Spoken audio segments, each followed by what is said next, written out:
Since its establishment, NIPDB has been on a mission to solicit investment in key economic sectors, both locally and internationally.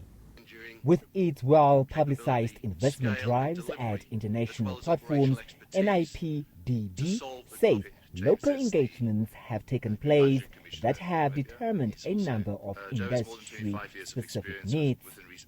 This includes skills and products which can be developed locally and which ones to be imported. So one subcommittee will look at supply chain, another at demand, and specifically one would look at the skills.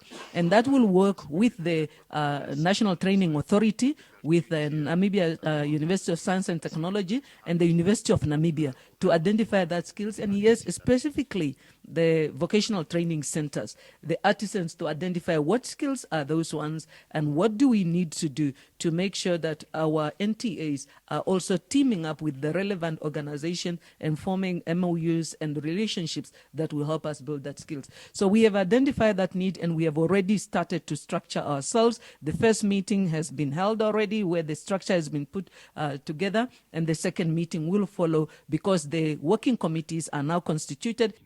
Joint ventures and partnerships in the new industries such as green hydrogen and spin-offs in the global supply chain are encouraged.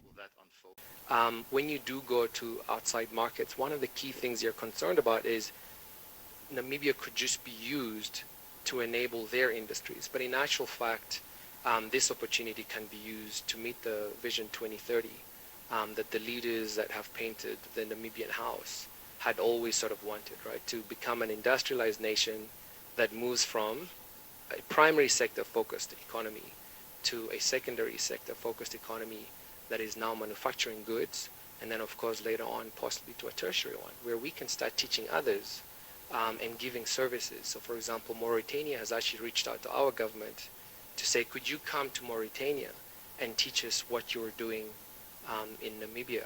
In Rotterdam, Greenland asked us to do the same thing. If you look at where we are in history, decisions we make today are going to impact many, many generations ahead of us. The world needs to take action such that it moves in the direction that will be healthy and safe for the generations that come after us. Namibia is in a unique position to be part of that journey. Namibian companies such as the Old Harbour and Leased Group of companies, Otesa, Namco, and others have already international partnerships in place to exploit opportunities in the country's energy sector.